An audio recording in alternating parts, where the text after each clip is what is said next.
Today we meet Huw Owen, who shares his journey in the travel industry, detailing how he co-founded TravelLocal, an incredible brand that connects travellers with local experts.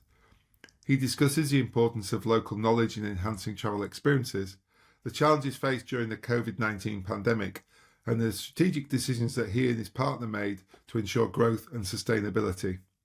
Hugh emphasises the importance of using brand values as a framework for behaviour rather than a prescriptive set of rules, and shares how a smart merger with a German competitor and the supportive nature of these investors has helped the business navigate and succeed in this challenging market. Finally, we explore their journey to achieving B Corp status, the significance of their recent impact report, and how it is creating a collaborative spirit in the rest of the travel industry. I hope you enjoy.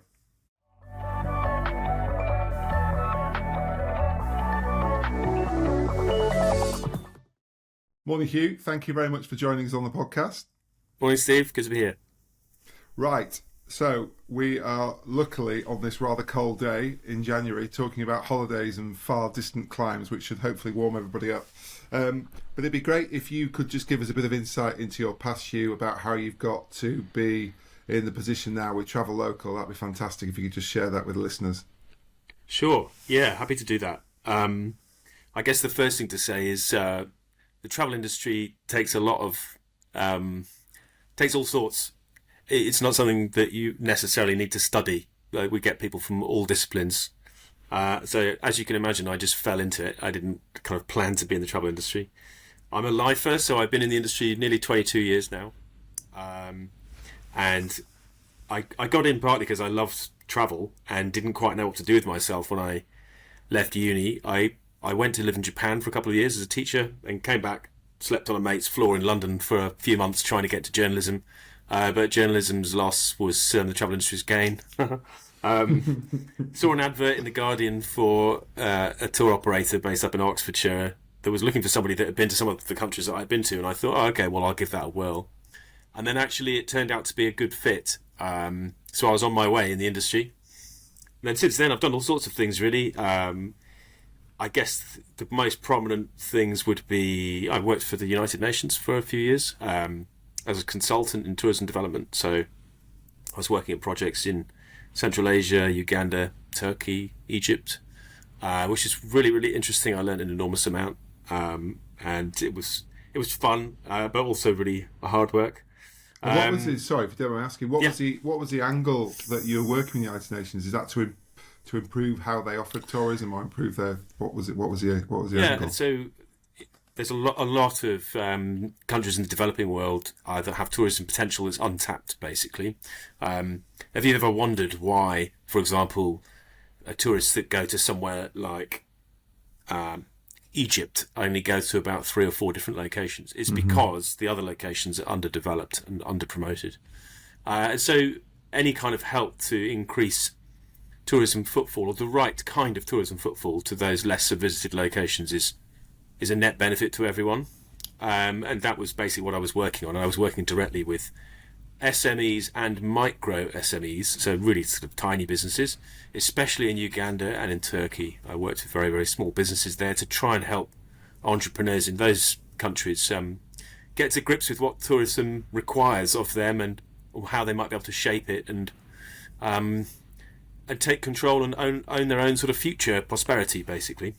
Yeah. So I was working with the UN for a while, and around the same time I launched TravelLocal with an old friend of mine, Tom, and that's just gone from strength to strength, really. So that's kind of the most significant thing is TravelLocal.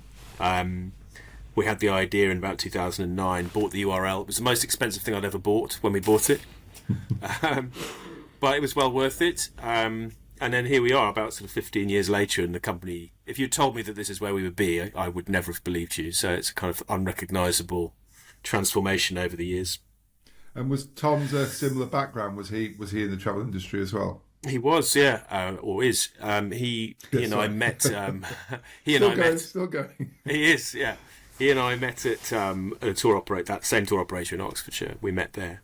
We were colleagues for a few years, and then I left and moved to Cambodia to run a tour operator in Cambodia. And he came to visit my wife and I over there, and just said, "Hey, you want to go into business together and do this thing?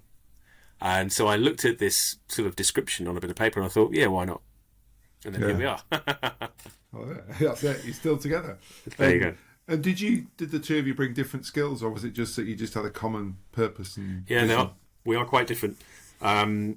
So I'm probably more of an extrovert, quite sort of communicative, happy to stand up in public and say all sorts of stuff. Tom's probably happiest with organisational and I would say bringing order to chaos is probably Tom's key skill, and a sense of calm as well. I'm a little bit more of a sort of extroverted person, probably a bit more creatively tilted, I would say. It's not. Sometimes these things are painted as quite stark differences. It's not really quite like that. We have a lot of similarities as You have well. some overlap areas. Yeah, definitely. But the differences are subtle, but they're there. I think And they are complementary, I think. I was about to say the complementary side of what you just said is important, isn't it? Because then within the organisation, people understand who looks after who you go to. So there's not that. I think sometimes when businesses have leaders that are very similar, they sort of get a bit confused as to who's in charge. And Definitely. And you need that, don't you?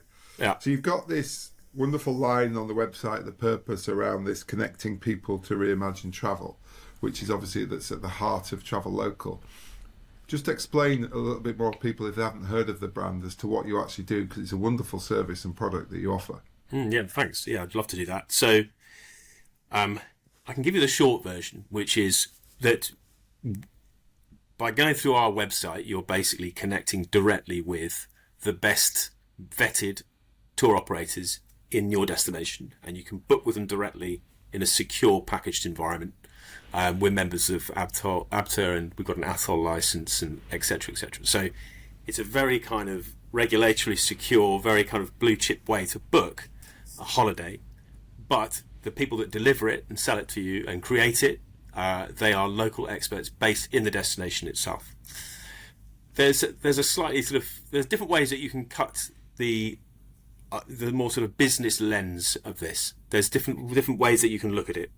So the way that made most sense to me when we first talked about it was that the industry that we were coming from, we were basically breaking the supply chain and letting customers go directly to another bit of the supply chain. A classic cutout. And it was partly the rise in e-commerce and digital penetration that enabled that to happen. And I think it's going to continue happening for a long time. There's a lot to disrupt in our part of the industry. There's still a huge amount that's being done manually. And, we started out from the earliest days thinking this cannot be the future. And I think we've proved our point. We probably just need to keep the journey going and keep the growth going for a few years to really kind of hammer it home. But I think the point is essentially proven that there are customers out there, many of them, hundreds of thousands, maybe millions of them, across the sort of European and American markets that would like to do this in a better way. They get a better trip. Imagine, for the sake of argument, that Steve Henry wants to visit Japan. Mm-hmm. I lived in Japan for 2 years. I know Japan pretty well. I travelled all over the country. So Steve calls his mate Hugh and says, "Hey Hugh, where should I go to in Japan? What should I do in Japan?" And I can send you an email, or I can get on a call with you, and we can talk about what to do in Japan. And I lived there for 2 years. That's quite a sizable experience. And then if you work in the tourism industry, then the skill sets and experience are very different. So instead of talking to Hugh, who's lived there for 2 years, you talk to Hugh, who's visited for 2 weeks. And I'm now a Japan expert, apparently. And what TravelLocal does is it say, do you know what? Both of those options are not optimal for the consumer. The best thing you could do is speak to somebody who is Japanese, who lives in Japan, who has been there their whole lives. And you're tapping into a very, very different level, a depth and a breadth of destination knowledge that you would not otherwise get.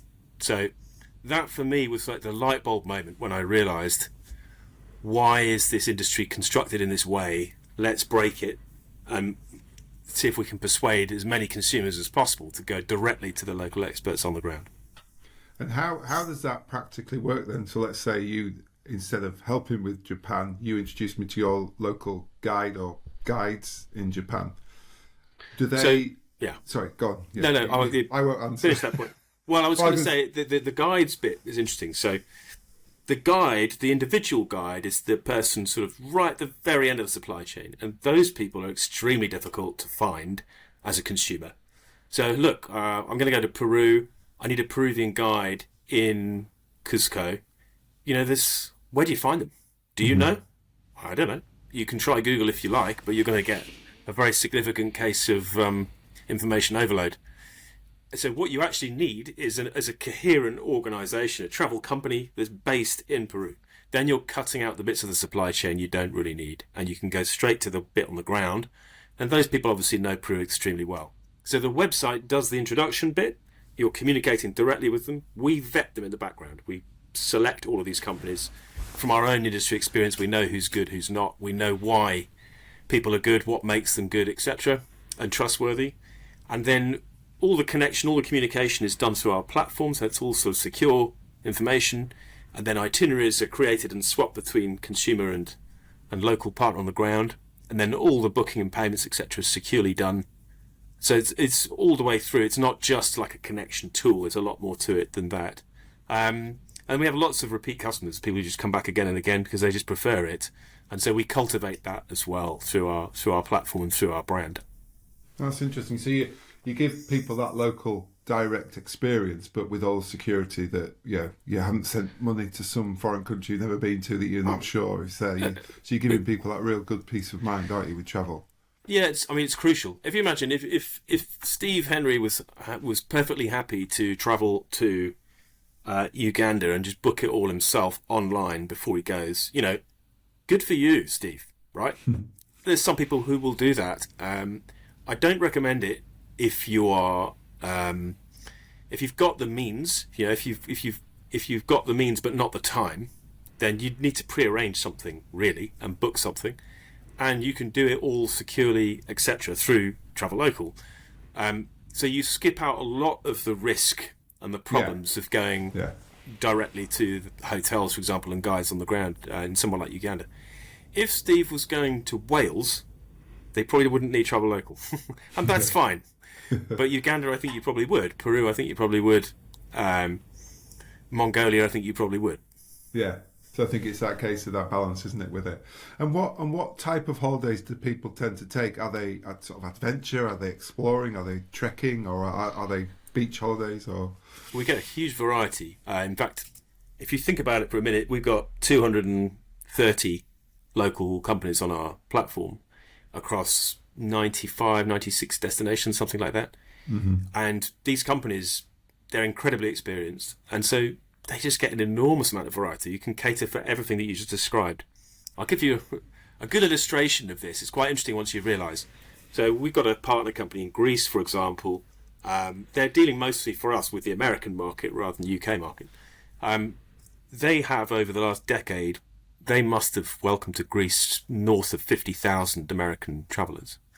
If you go to an American tour operator and you say, I'd like to go to Greece, then the chances are you're dealing with a company that's probably sent maybe 5,000 or 6,000 people to Greece in that same 10-year period. Yeah. So in other words, the Greek companies, if you can find the right ones, are far more experienced. They know exactly the kinds of things that you're going to like. They know that far better than anybody else. So it makes a huge amount of sense if you can tap that well of knowledge and expertise. You've got to find them, you've got to vet them, etc. That's where we come in. Yeah. So what's the footprint look like of your team then? Obviously, you're across the globe, aren't you, in terms of destination? Mm-hmm. Where are your core markets? Is it Europe and the US, or is it further? Yeah, there's three key markets: America, UK, Germany, or German speaking, so it includes Switzerland, Austria. We get a lot of bookings elsewhere though, so Australia, New Zealand, Canada, other parts of Europe, where anybody that's would like to trade either in English or German, or communicate in English and German, let's say. They can use the website, and we get bookings from all over the world. But predominantly, I would say America, UK, Germany. Those are the three dominant markets. And that's where you're active. So do you actually have physical offices in each of those destinations? So our physical offices, we have two, one in Bristol, one in Berlin, and from there we can service the whole world. The team is default remote, so we have a team that's dotted all across Europe in about 9 different countries, all the way from Ireland to Kosovo. Brilliant. And so you've obviously looking at the website and stuff, you've got some great values and a really nice purpose. And how do you, as the leaders, you and Tom, actually keep control of what you're doing and keep everybody on track and on message, if that makes sense, when it is so remote? Yeah, that's a good question. I mean, remote working is a challenge, definitely. You have to invest time and effort into getting it right. Although I would also say that if you can set the right habits early, it actually works well for many people, provided those habits are the right ones. With regards to value, it's interesting you said about control. I would say, I would probably put it slightly differently, which is that if you can set the parameters correctly from the beginning, these are the guardrails, everybody, for the business. This is who we are. This is what we're trying to do. This is how we do it. These are the kind of things that we feel strongly about, or you might say company values or something like that. If you can set those and you keep on dotting them into all of the company communication internally, but within that you allow freedom of maneuver, then I think you've got a quite golden combination. You don't want to be overly controlling of something like that, but you need an element of control at its centre and coherence, or otherwise, as I think you're hinting at, it can get a bit like, remote working plus, lack of centralised control, etc. Yeah. Who is that Hugh character? I've never seen him. Exactly. I think that's right, isn't it? Because obviously you've got a lovely brand with a unique position. Yeah, because one of my questions, and you've answered it already, was going to be, when you started your travel company, there were quite a few other travel companies around, wasn't it? So you very clearly had a position that you knew, and it sounds like you've done that wonderful thing of sticking to it, because I've worked with lots and lots of brands, especially in the travel industry, and sometimes they will follow the customer and chase the customer and actually forget why they first started and what they were first about, as they see a trend in the market that they could potentially capitalise on them. We do a thing that's called re-anchoring, where it's like, well, let's go and remind you why you started and why you were successful.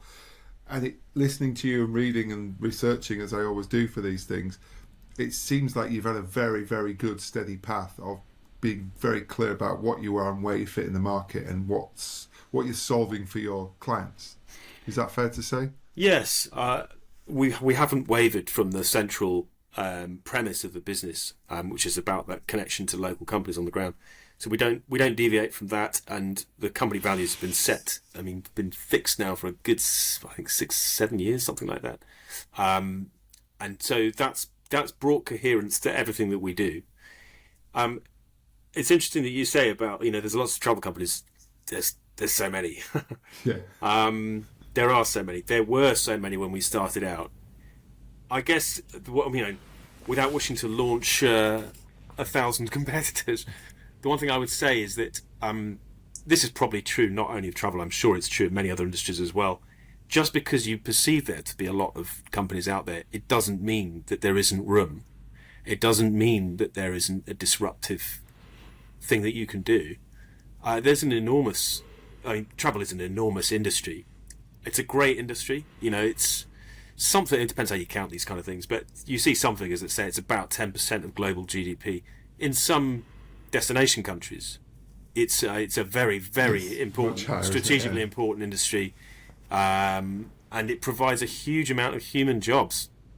AI, is going to be a sort of interesting phenomenon to watch. But if you were to travel to somewhere like Cambodia, where I lived for a year, in Cambodia, tourism employs tens of thousands of people, provides livelihoods, puts money in pockets. People can go and get healthcare and education and so on with the money that's derived from tourism. It's a kind of magic industry in a way, because you're turning, the dollars of the cold, wet north of the world into healthcare and education in the warm tropical south. There's various kind of ways that you can portray it, but it's just a magic part of the industry.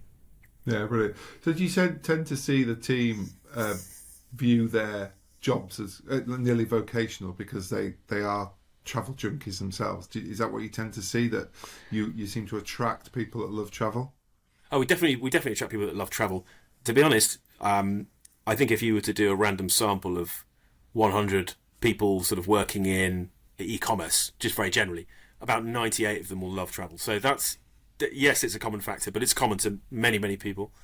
In actual fact, we're an unusual business in a way, because what we are really under the hood in terms of how we put the team together and the kinds of people that we attract it is about digital and e-commerce, and less about the sort of core traditional travel industry. There is some element of that, but I wouldn't describe it as overbearing.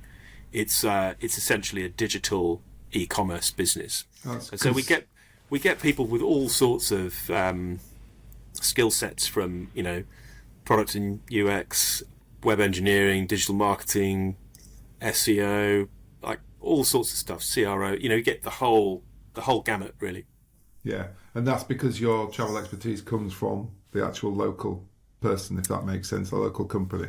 Yes. That's what's bringing that magic in, that bit, not your team per se. Yes, it's a combination. I mean, there's an element of our business which is traditional travel industry, because there's a lot to be said for the traditional travel industry. But it's just not as much as it would have been had we set this business up 25 years ago. Then it would have been much more sort of what you would think of now as a traditional travel business, people on phones, etc.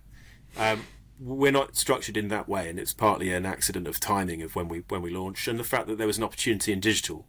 So it means that we're probably 85-15 or 90-10 or something in favour of digital versus kind of travel industry skill set and mindset. But you're right that the local experts that we have on the website, they are an intrinsic part of the culture of the business. They're very supportive of what we're trying to do. We're proud to work with them. They're amazing people. We get a huge amount of satisfaction from that kind of work. Can you imagine coming to work one day and saying, look, I've got a 9:30 call with the Ghanaians, and then at about midday I've got a call with, with the Egyptians, and then about 4 p.m. I'm going to be calling our partners over in Colombia. And that's great. That some people really get a huge amount of job satisfaction from a job like that. Yeah, it's brilliant. It's making me feel like, when am I booking my holiday? So you obviously said you've got an office in Berlin. I assume that came around when you had the partnership with Trip. Is that right? In 21, so was it? It was interesting. So we had what could have been an extinction level event, COVID, which is every travel company in the world bears the scars of that. It was a really very testing time. When that came along, the harsh reality is, cash is king, etc. To come through a crisis of that kind, but also in many more ways than you imagine, it's not just a balance sheet endeavour; it's also opportunity. And the opportunity presents itself to actually find strategic mergers, which is exactly what happened. And I forget exactly the order of how it happened, but there was basically a meeting of minds very quickly with ostensibly a competitor. We'd never really crossed their paths because the market's pretty huge, but Trip.me, based over in Berlin, and then TravelLocal over in Bristol. Meeting of minds, we just thought, this makes sense. So we merged. Got that together, stronger. Let's battle this out. And was their offer similar to yours? Their office, did you say? Offer. Sorry, their proposition. So their proposition. Yes, basically the same. I think some of the execution, was a bit different, but propositionally very, very similar. And a lot of the elements of the ethos are very similar. It's one of the things that I remind the team of, is that most mergers don't work. And that's a salutary reminder to everybody that gets enthusiastic and gets their blood pressure up at the thought of M&A. Woo! And actually, most mergers don't work, and there are usually cultural reasons as to why. But as I mentioned to the team, we had our offsite a few months back in The Hague, in Holland, and I was saying to them there, most mergers don't work. This one demonstrably worked. Most customers, the vast majority of customers, most of the team would have no idea that we were actually the merger of two businesses in 2021. Yeah. You just wouldn't know that. You wouldn't be able to see where the join was made, which is a tribute partly to Tom and I think the rest of the team that really pulled together to make that happen. And what we effectively did was kind of refound and recreate. We said, right, you know what? This isn't two things going like this. What you're really doing is bring them together and creating a new thing. So what's the new thing, and how do we position ourselves, etc. And that was hard work, but fun and very sort of intellectually stretching to put together, piece together, but also, as we can see now, very rewarding. Yeah, it's brilliant. And you were talking earlier, you've took some investment at that stage. Was that in terms of just to counter some of the impact of COVID, or was that for growth, or probably a combination? I mean, in all honesty, it was predominantly about growth. Yeah. You know, what are investors? When people think, what are investors about? What are they thinking? You know, they're opportunity focused people. Of course, there's loads of other factors that come into it, but what's the opportunity? That's the question at any stage. What is the opportunity during COVID? Is it to hunker down? Okay, look, it might be in terms of balance sheet. It may well be for a while. However, things will change. They just do. And you can try and predict the future 1 year, 2 years from now, but I bet you won't be right. The reality is the opportunity was that things are going to bounce back. So how do you prepare the company strategically for a bounce back? Well, okay, merge, but also fund. Yeah. Fund the growth, drive it. And that meant that we could put much more money and effort into the team, into marketing, into brand, etc., which really kind of set us up for a big growth period straight after COVID. That's essentially what the funding round was for. Brilliant. And so did that brought what kind of investors were they? Were they VCs? Yes, mostly VCs on our cap table. And how have you found that in terms of your day-to-day role of running the business? Are they supportive? Are they what kind of people are they in terms of are they bringing you support and skills too? Yes, all of those things. I mean, can you imagine the irony of imagine Steve Henry VC puts in, I don't know, £4 million or something into a British business that he doesn't support. You know, It doesn't make any logical sense. So they're massively supportive. If we needed something, if we had a question or whatever it might be, we can call them, we can email them, they'll get in touch straight away. They care about us, they want the business to succeed. That's always been the case. In terms of what kind of people they are, they're not wildly different from you or I necessarily. I think they're immersed in this world of investment and companies that are on a disruptive path. They're definitely interested in that, partly because disruption, when it's done well, delivers growth. And growth is the fundamental. That's the thing. That's their yardstick, isn't it? That is their measure. Yeah. Yeah, indeed. I mean, nobody buys the business to see it decline or stagnate. You buy it, or you buy into it, or invest into it, to see it grow. And we're not talking about sort of 10% a year. Woo! It's kind of the rocket ship as it goes. Yeah. The rocket ship. Yeah. No, we're talking about significantly higher growth rates than that. I think I asked the question because I think your answer is fair enough. Yeah, why would you invest if you're not going to support it? But people, trying to pass on advice to people who are growing business, I think it's something you should always we should consider everything when you growth. There's lots of opportunities, like you say, your merger, your bits and pieces, and I think you tend to hear more about the stories where it's gone wrong. But it's interesting. Where it's gone wrong is because the business wasn't right and it's failed to a degree. So obviously, then the investor's going to try and fight and get their money back because, like to your point, that's what they do. They put money in, help you make it worth more, and then they go. Or then the next round comes in. So I think it's important to say that because I've spoken to a lot of people on the podcast now who've had investment, and the majority it's been great because they've been good, solid businesses that have been backed by people who have got a common interest. As to your point. Yeah, definitely. I've read the same horror stories that you have, although I have never really met anyone that's been on the receiving end of a bit of a horror story. Why do the horror stories happen? I mean, it's probably because there's a degree of the investment going south. Yeah. And in which case, that investor's got a duty to get out of it. Yeah. To be frank about it. I mean, the older I get, the more I realise this. But, your pension fund is partly driven by these kinds of investments, would you want them to be sentimental about how they invest? Yeah. I don't think you would. Certainly I wouldn't. I guess the other thing is that some of the dynamic in the conversation around VCs and investment is driven by people who desperately want it but can't get it, and so they look at people like me and they think, you smug so and so. And actually, we were in your position once as well when we couldn't get it, and we were, why won't they invest? And it just makes you sharper and refine it, and eventually you get there. I mean, we have heard some incredible tales of people speaking to well over 100 investment funds and family funds, etc., to get investment. It is hard work. Yeah. But the money's out there. There's plenty of investment money to hand if you've got a great idea and you can execute on it well, and the investors believe that. I think it's an interesting process to go through, one which we have here as well, because in order to be appealing, you've got to get so many of the fundamentals running beautifully, don't you? And so by that process of being Cinderella and not quite making it, you should, if you've got the drive, improve till when they look at it go, yeah, great, you've got the measures, you've got the structure, you've got the people. There's a deeper signal in doing that, which is to say, I'm not an arrogant founder that thinks I've got all the answers. I'm open to change and listening. So you said, you give me the feedback X, Y, and Z. I've taken that feedback and I've adapted and changed accordingly. And therefore, this is where I now am.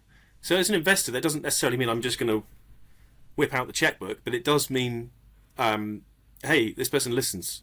They don't think they've got the answers, and that's important. Yeah.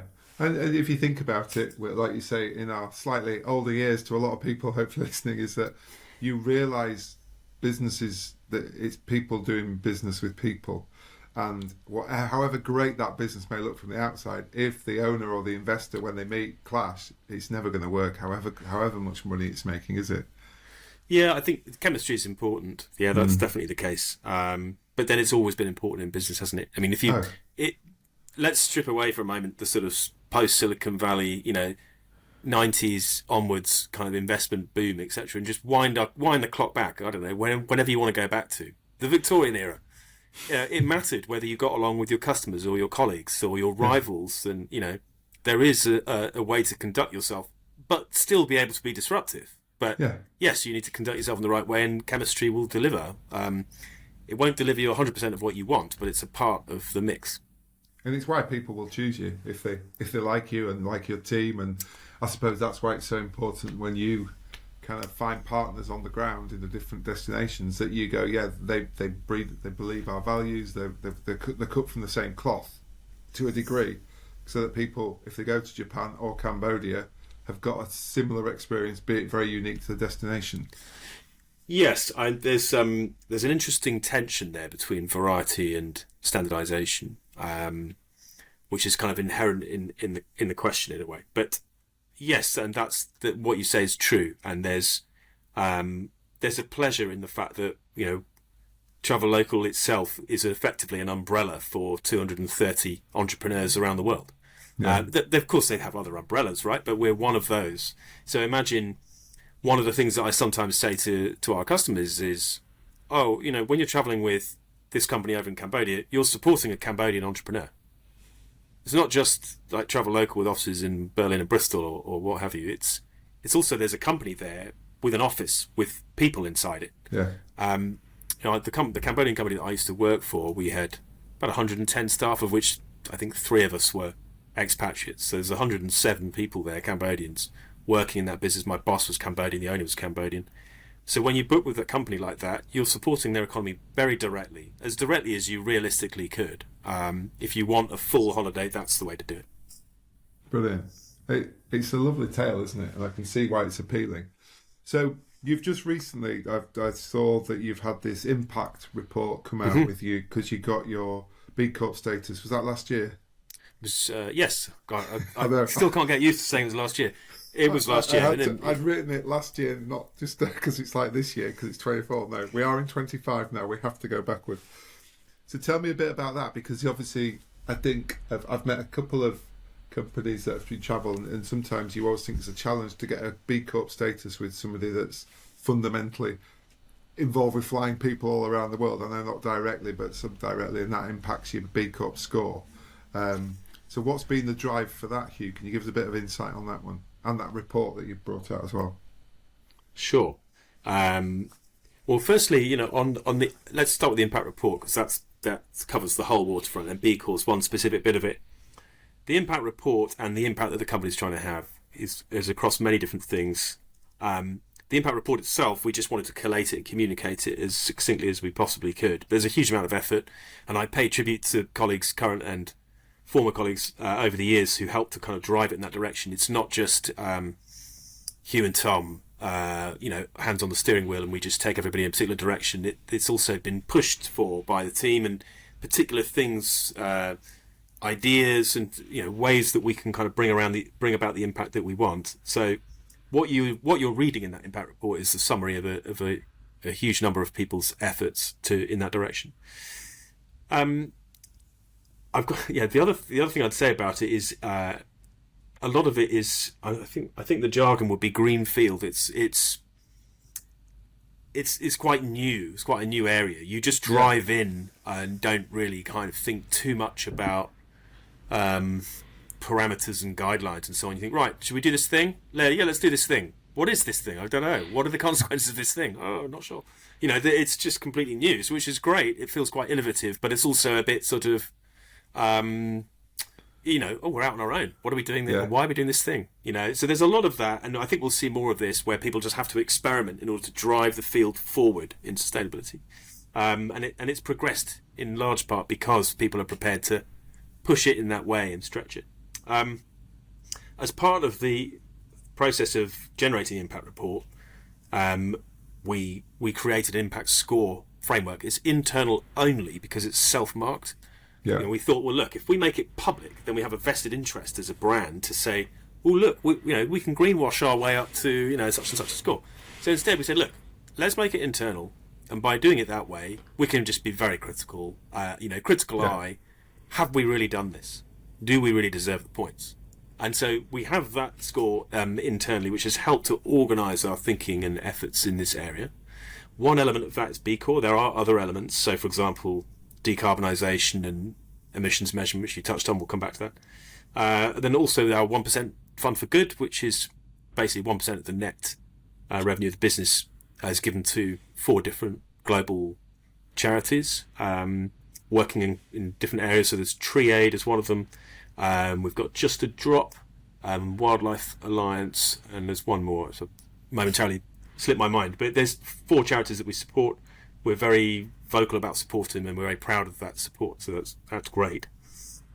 On the emissions front, it's tricky. So with B Corp, with the existing framework, which is about to be changed, the existing framework, you don't per se get marked down because you sell flights.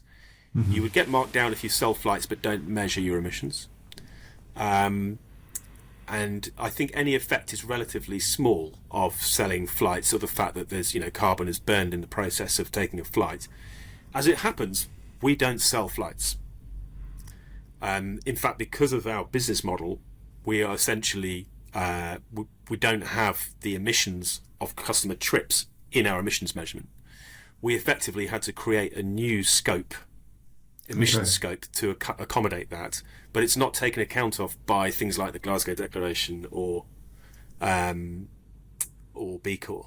So you've got scopes 1, 2, and 3, which some of your listeners might be familiar. We effectively just said, well, we think there's scope 4 because of our business model, which is the customer trips. So it's one of those. This is a good example where it's greenfield. Well, okay, well, what do we do now? So we just have to just create something. And the idea over time is that we use various tracking and nudge techniques on the website to try to decarbonize those customer trips as well. There's some element which you can't avoid, which is the flight to the destination. There are some destinations which are completely reliant on the burning of carbon. So, for example, the Maldives. You can't visit them. No. Look, you can sail if you really want, but I don't recommend it. It's a long holiday, isn't it? It is, yeah. You need to fly there. However, when you're there, are there ways that you can minimise your emissions? Yes, and we take account of that now. With B Corp's interesting, right? So B Corp's so much harder than it looks from the outside. this is part of the, I guess, the challenge of being a well-known certification brand is that there's a sense of ubiquity that starts to creep in, and people think, I wonder if it's that difficult because there's so many people who have got it. Yeah, there's suddenly everybody seems to have it. Yeah. Actually, I would put it rather differently, which is it's really difficult. And the reason that lots of travel companies have it is because people in the travel industry are well aware of the issues faced by the industry and are very invested in it because there's so many people communicating with people all over the world every day. I think if you were in, I don't know, the light bulb industry, it would be different. You're probably a bit detached from, there's no emotional attachment to the product. It's like, yeah, there's a website, we sell light bulbs. But with what we do, it's very people oriented. So we're very aware of that. So there's a lot of activity in tourism, and hence a lot of us have got B Corp certification. Yeah, and so how has the industry received your report? Because you got some good press coverage, didn't you, in some of the main press titles? I know industry, but still, it's good that you're putting a marker out there, isn't it? Though, like you say, that there isn't something else everybody can go, oh look, we can score it ourselves. But yeah, I mean, we were very proud of the document before it hit the press, which is important to say, just because I think if you premise sustainability efforts on what it's going to do for the brand and bring in lots of customers, you're probably going to be disappointed because the evidence is not strong in that direction anyway. But tracking that loop is very difficult. So we were just proud of it all on its own, as were our 230 partners around the world. You know, that they're invested in the same sort of journey themselves. However, it is good to get coverage for it. We did have some, and we sometimes get coverage for other sustainability efforts.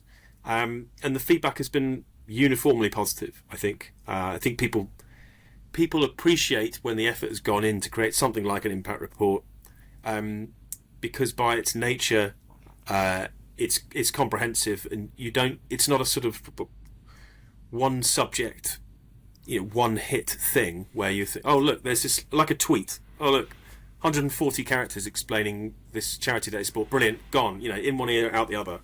Whereas something like an impact report, if you take the time to read through it, you'll see a company that's making efforts across the board in this area, and the impact report is the only way to communicate it all in one go. So naturally people are like, yeah, well done. The other thing I would say actually is worth touching on. Impact report makes friends, as in you put out an impact report and people reach out to you that you didn't realise were going to do that and say, I like that, well done. But also in the creation of it and in the sustainability efforts that we have, we collaborate with competitors, with other travel companies with whom we don't necessarily compete, but we wouldn't necessarily be natural bedfellows. Everyone's reaching out to everyone else. It's very collaborative, and I think that's fantastic. Of course, in the trading part of the business, that's not how you work, right? It's not a collaborative effort across competitors. It's not a big loving, no. No, quite. But in this area, I'm really pleased that it is. That's exactly what it's like, and long may it remain so. It helps everybody be accountable to each other, but also just to understand more about what we can all do. There's no point in I've got this secret sauce thing that I'm keeping secret from everybody that I do that's making us really, really sustainable. If I don't tell everybody what that is, I'm kind of screwing everyone else, right? And the consumer and the industry. Yeah. So we don't have that. People are very happy to share. And it's a tribute to the industry I work in that people are prepared to do that. I think it is a very good industry for that. And I think everybody's very grown up and realised, look, you can't, like you said, you can't put your head in the sand and pretend that these are issues that the whole industry and the whole world's facing at the moment. And if you do collectively come together and you've put something out there to say to people, this is now what we believe is a benchmark to what we should all be doing to try and improve what we do, then the change will come, won't it? It's the only way. You can't just do it on your own. If just TravelLocal did it, it's without being rude to you, you're not going to change the world. Whereas suddenly, if all of your competition starts to realise we've got to pull our socks up, we've got to make a difference, and we've got to try and balance what we do. Absolutely. It certifies the whole industry, doesn't it, to a degree? Yeah, absolutely. That's correct. But also, it forms a bond as well within the industry on these sorts of topics. We've learnt an incredible amount through that collaboration, which would just simply never have been there. Look at, meaning of life. What are the 50 different answers to that? Somewhere in the top 5 is going to be learning, or learning about stuff, learning about the world around you. Imagine if we just deliberately cut ourselves off from learning about this area. It's kind of a ridiculous idea. So you learn by collaboration in sustainability. I think that's it's a very good point, isn't it? Generally, as don't start giving out career advice. I think you realise as you grow and you do different roles and you evolve and you build businesses, etc., the bits you don't enjoy where you suddenly get into a rut and you're not learning. And when you are being challenged and you are learning and have new challenges to overcome, you actually perversely enjoy that more than when everything's going swimmingly well and it's all just coasting along. Or maybe that's just me. No, I think that gets to the heart of the human condition, right? So Yeah. I don't know. So sometimes, I got 3 children, and I had them all as babies while I was kind of working on a startup and so on. It was a stressful, busy time. But I wouldn't wind the clock back and do something different. I wouldn't have done something safer, or perceived safer, I would say. Do you want complexity or do you want a padded cell? And I choose complexity. Yes, every day. So just look, we're coming towards the end of our time. A couple of questions I've got in terms of give us some insight then with your knowledge of where are you seeing your hot destinations coming up? Go on, get us excited on this. What was it, -10 last night or something ridiculous? We need to think of somewhere. I prefer if you pick somewhere warm rather than going down to Antarctica. I was about to disrupt your question by saying, go to Antarctica. Yeah. So, well, I am going to give you a perverse answer, just to entertain your listeners a little bit, but also bring in a sustainability angle. At this time of year, what travel companies often do is they say, this is where you should go next year. Look, we're guilty of it as well. We do the same thing. But I'm going to play around with that concept. And the reason that we do it is because, as human beings, there's an element of herd instinct about what we do. Oh, look, everyone's going to X. Let's go to X as well. Or let's go to the closest equivalent of X that's within a 3 hours flight. Or, there's lots of ways you can cut that. But instead, I'm going to try and do the opposite of that. So I'm going to try and recommend places that you would never have thought of going, that you should give them a try. So these are not we're going to go off Broadway. A long way off Broadway. My pen's ready. I'm poised. Come on. Okay. So instead of going to Costa Rica, I think you should go to Nicaragua. It's just next door, but it's I think it's better value than Costa Rica. I mean, Costa Rica is an amazing country, by the way. If you're Costa Rican and you're listening to this, I love Costa Rica. I'm just saying that Nicaragua's a great country and it's on the up. There's loads to see and do. It's probably what you imagine someone like Costa Rica would have been like about 40, 50 years ago. Yeah. And so it's underdeveloped in terms of infrastructure, but just a fantastic place. And it meets your hot tick. It's tropical, has some amazing beaches and so on. So Nicaragua, I'll go with that. Where else would I try? So I wonder if I should take a risk with this one. So this is a very difficult time for the Middle East, for all sorts of reasons. Many of your listeners, there'll be some perhaps from the Middle East, and lots of people who watch the news and are really, worried about what's happening in that part of the world. However, I just want to sing the praises of Jordan, the country of Jordan. Look, Jordan's not going to be on anyone's bucket list right now, but it should be. It's a peaceful country. The locals are absolutely incredible. It's amazing value. If you go now, you're going to get incredible value. You're going to get a welcome you've never received before when you've been abroad. You go to something like Petra. Petra is just world-class, world historical place to go. Everybody should try and go there once in their lifetime. Petra's not got even 20% of the visitors it usually has. So if you're going to go now. So look, slightly perverse, it's going to take a risk there, but Jordan, peaceful country, wonderful people, you should give it a whirl. And it's warm. Yeah. It's even got a little bit of Red Sea coast. It's slightly underrated. So that bit of the Red Sea, because it's so calm and gets so much sunshine, has extremely good visibility, and it's good for snorkeling. It's also a very good destination for children. If you've got children who are sort of anywhere between from about sort of 5-6 years old through to sort of late teens, they're going to enjoy Jordan. One more country. So somewhere. Do you know what? I'm going to recommend Cambodia. So I used to live there. Usually when people recommend somewhere like Southeast Asia, they say, Southeast Asia, Thailand, Vietnam. And, I understand that. And those countries are incredible, huge amount to see and do, good value, compared to many other regions of the world. However, that region has a secret gem, which is Cambodia. Why is Cambodia such a cool place? So Thailand, to give you an example by contrast, Thailand is very modern. If you go to somewhere like Bangkok, you get that throbbing kind of big Asian metropolis vibe, which is spectacular. It's great fun. But if you have a sense, oh, wouldn't it be amazing to see what Thailand was like 50 years ago, and you see it in the movies, then Cambodia is much closer to that image in your mind.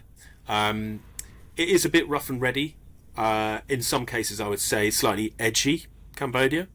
But don't worry too much about that. From a tourism perspective, it's safe. But the edge gives it a kind of a cachet and a kind of cultural hit that you wouldn't get elsewhere in the region. So someone like Laos, very sleepy. Vietnam, it's like the Germany of Southeast Asia. So it's incredibly kind of efficient industrial giant in the making. And you can kind of feel it in the air around you. Whereas in Cambodia, there's still elements of sort of old Southeast Asia still there. Yeah. Great value, amazing value. And then, of course, you've got probably, in my opinion, must be one of the greatest archaeological sites in the world, which I know sounds a bit geeky, but it's so spectacular that everybody that visits is completely bowled over by it. A place called Angkor. Yeah. And what people do is they say, so people say, oh, we'll go to Angkor Wat. And you think, yeah, brilliant. You've just seen the biggest religious building in the world. But there's 50 square kilometres, I think, of Angkor. Angkor means the civilization of Angkor, and there's a huge amount to see, a huge amount.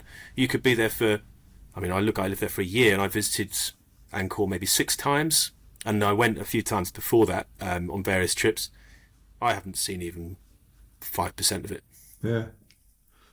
Brilliant. There we go. So just a recap: Nicaragua, Jordan, Cambodia. Right.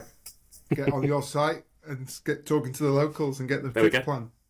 So final question. When you and Tom kicked off the business, is there a piece of advice now that you'd give to those 2 young budding entrepreneurs to save you some pain, or do you think you gotta serve your time and go through it? It's probably both of those things are true at the same time. You do have to serve your time. There's not really any shortcuts. Advice. Actually, it's something that only crystallised recently because it was a friend of mine who left his job and took a different job, and when he was between the two, he wrote a post on LinkedIn about it, and he used that phrase. Is it Peter Drucker? Was it? He said, "Culture eats strategy." Yes. Yeah. And it's one of those things. I'm not a massive reader of business books. No offense to all the brilliant business book authors out there. It's just not really my bag usually. But I like these little gobbets of wisdom that I pick up. And culture eats strategy hit home immediately. Why? Because it's obviously true from experience, and also it's logically true on its own. In other words, you can have an amazing strategy, but if you don't have the culture right, including the kind of people that you need, then the strategy is worthless. Yeah. That's what it means, and it's true. And I think if you go through and think what you've been through in terms of probably in the time you've been in business, a couple of recessions and then COVID, you realise, and we were the same with our business, it was the culture and it was the people and their incredible endeavour to make it work that got it through as much as the decisions that we were making as a senior team.